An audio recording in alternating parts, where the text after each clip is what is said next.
Greetings. This is the first lecture of the second module. It covers the topic of measurement and specifically the importance of measurement in the context of staffing decisions. Typically, measurement is handled later in the textbook. As you can see, it's chapter 8, but I really believe it's important to get this established up front because measurement issues come into play when we're doing job analysis and when we are working on some of the legal context issues. So we need to make sure we're clear about the measurements that we use and why we use them and why it's important to have reliable and valid measures. So this takes some of the things that you covered in 430 and goes into way more depth on it. So you are expected to make sure that you understand the terminology and the basic statistics so that you can take care of assignments here in class. In terms of the general learning objectives for this chapter, we're going to get into why measurement and assessment are important in staffing. We're going to be able to look at patterns in the data and be able to make assessments based on those patterns. What do those patterns tell you? So we have some visual data that's graphed that gives us a sense of, what might or might not be going on. We're going to look at how we use correlation and regression and why they're used in particular ways. We're going to also think about the different ways that we can use statistics, for example, practical significance and statistical significance, and why both of these are important in the context of staffing measurement. Obviously, you've had some overview on reliability and validity, and so we'll be covering the issues of reliability and validity in a little bit more depth. With some of the background information behind that and why it's important. And then lastly, we'll think about why the standardization of measurement and objectivity in measurement is important in staffing.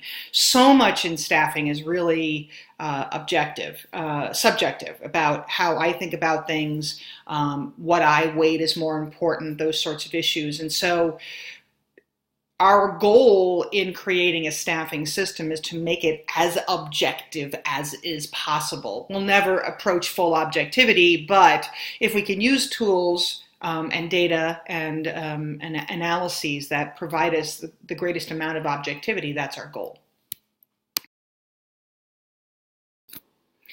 So the next slide addresses why is proper measurement important? Why do we care? Why do we have to make sure that our measurement systems are in place, that we have objective data? Well, first of all, the more accurate data you have and the more accurate your measurements are and your analytics are, that can give you a competitive advantage in the workplace. And so we talked about different ways we could have a competitive advantage, and one of the ways that we can do that is making sure we use our employees and their skills and abilities to the best of our advantage, right? So if we know what our employees can do and we have a database that tells us this is what they can and can't do, and we are hiring the best people and training the best people and promoting the best people, that will give us a competitive advantage, at least around the area of our human resources. If we don't do good measurement, there are lots of problems that we can encounter. For example, we can hire the wrong people. So if we have really lousy measures and we end up hiring the wrong person for the job, someone who didn't have the skills, or really maybe there was a negligent hiring issue that we didn't do a good job assessing their background, or a negligent retention issue. We could be hiring the wrong people, we could be retaining the wrong people, and in the end, turnover can cost us, legal issues could cost us, all sorts of good things. If we are hiring bad candidates over good candidates, we would lose a good reputation in the labor market for hiring good candidates and for doing a good job of assessing candidates. For our internal employees, if we see that we're hiring bad people with bad selection tools, and we question the organization's ability to do a good job hiring, then we might call into question some of the other decisions that the organization makes. Next, of course, is just the legal morass that puts us into. We want to make sure that we are not putting ourselves at risk. And we don't want to increase our liability. We want to make sure that we are assessing people properly, and we're doing it fairly and within the boundaries of the law. There are a lot of legal issues dealing with candidates, and most of them deal with how we measure things and how we use those assessments to make equal employment opportunity decisions, is where we treat everybody with the same standards. And I mean, if we're not treating everybody with the same standards, or we're treating them with lousy standards, we could be considered guilty of discrimination. So what specifically is measurement? Measurement is where we have numbers that have some sort of value or meaning to us. So when we take a test, you get a score on the test. So if the test is 0 to 100 and you scored a 99, you know that you got 99% of the test correct, right? So the numbers in and of themselves don't have a value. It's what we assign to, what we label those numbers and those values are. And so the numbers help us to determine things like different personality or attributes of candidates, right? So what do we know about the people that we're assessing? And so those numbers have some sort of meaning attached to them. We want to know, with respect, how does it affect their job and how their ability to be successful on the job downstream. So measurement helps us to assign numbers to all of those categories of things and have a number that has a value to us, that we can utilize that number to make really good decisions.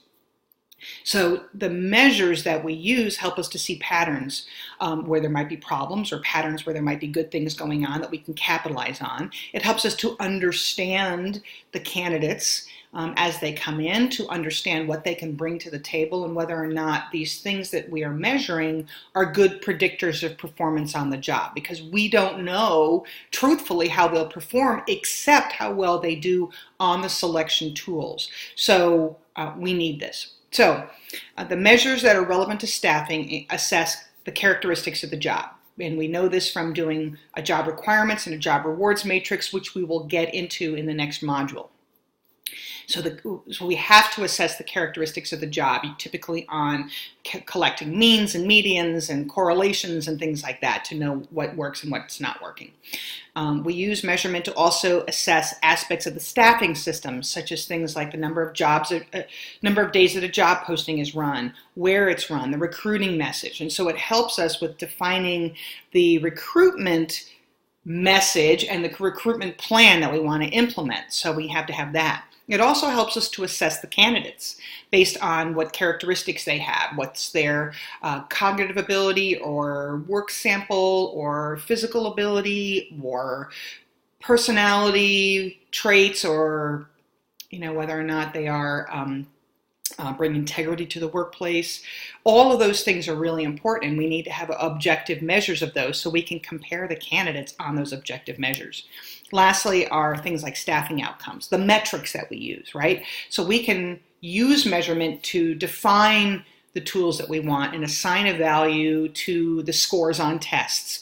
But then we want to know, were we successful? So we have to measure the outcomes, measure things like performance and productivity and turnover. And these are things you all should have covered in the Management 430 simulation, so you know and understand the concept of metrics. And this is what we're going to deal with metrics here in this class, is specifically metrics addressing staffing needs. So recruitment flow statistics, staffing flow statistics, yield ratios, and then of course things like validity and reliability. All these are important metrics that we have to consider when we're doing staffing. So what is data? As the next slide is getting at, we can do and measure all sorts of things, and then we end up with this huge database filled with numbers. Well, what do those numbers mean, and how do we assign a value to them? Well, there's two basic kinds of data that come with the kinds of measurement that we do in HR. Number one is predictive data, which is information about how the measure is used to project an outcome. So, for example, we use predictive data when we use selection tools, and the selection tool is supposed to predict performance on the job, and we want to see if there's a relationship with how they performed on the test and how we expect them to perform on the job. And the higher the relationship or the validity coefficient between the measure on their assessment and the measure of their performance on the job, the better that predictor is. Then we also have criterion data, which is information about important outcomes of the staffing process. Typically, what we're looking at is job success, right? The job outcome. So the predictive data, as I was saying, is about the tool that we use to predict the outcome. Then the criterion data is the outcome in and of itself, whether it's success on the job or performance on the job. Criterion data includes all outcome data that is relevant to the evaluation of the staffing system. So it could be turnover rates, it could be job success, it could be how fast we can hire somebody, it could be absenteeism rates, it could be any metrics that we think are indicators of a bad selection process or a bad outcome in the organization based on an HR policy. So again, let me just take a step back. Predictive data is the measure that we use to predict some sort of outcome, and typically that's associated with an assessment test, whether it's a work sample test or an intelligence test or a inbox exercise or a personality test. So those are the predictive data. And then the criterion data is the outcome. And it's not just about outcomes such as job performance or job success, but it could also be any of the metrics we use to assess whether or not we've done a good job with our staffing system. So criterion can be any metric that we think is relevant. When we're dealing with numbers and with measurement and staffing, we typically think of numbers and measures in 4 different ways. We can have a nominal measure, which are basically just categories like race or sex or gender or college major or college where you're enrolled as a student. So, for example, here at SIUE, you might be in the College of Engineering, the College of Dental Medicine, the College of Business, the College of Arts and Sciences, et cetera, et cetera. And the category is simply a way of categorizing your data. It doesn't really have any inherent value in your analysis, because categorization, except for something like male versus female, and you can look at how many men versus how many women you have, you can get a sense of percentages, but that would be about it. So only if you have what we call a dichotomous variable, where you have 2 categories, it's either one or the other. Once you have more than 2 categories, it's very difficult to do a statistical analysis on that particular data because the categories are arbitrary. They don't necessarily mean anything. Ordinal data is basically just ranking. And we've talked about ranking in Management 430 when we talk about doing performance appraisals, or if we're ranking the candidates that we want to hire. And we have a ranked number 1, number 2, number 3, etc. Or doing performance appraisal, and we have a ranking system where someone is ranked as the highest performing employee and the next highest performing, etc., etc. And so ranking, ordinal data is really just about ranking preference. And so how would you use ordinal data? Well, you could think about, if you're asking your employees what rewards they are interested in, you could ask them to rank order the rewards that the company has available to them in terms of order of importance. And that would help you then to design a job description and a reward system for that employee, so you're clear about what that ordinal data, so that you're clear what the employees value based on that ordinal data. Interval data is where there is an arbitrary 0 point. So there's not a true 0, for example, but the difference is in the scores have real meaning. Whereas with ordinal data, ranking number 1 over number 2, we don't know how much better number 1 is over number 2. But in interval data, if someone has a score of a 150 and someone else has a score of a 148, another person has a score of a 135, those differences in those numbers make sense. So the 150 is 2 points better than the 148, and the 150 is 15 points better than the 135. Those make sense, and that can be related to, an IQ test or a personality test or an interview score for an interview, if you score your interview system. So those are things that would be important.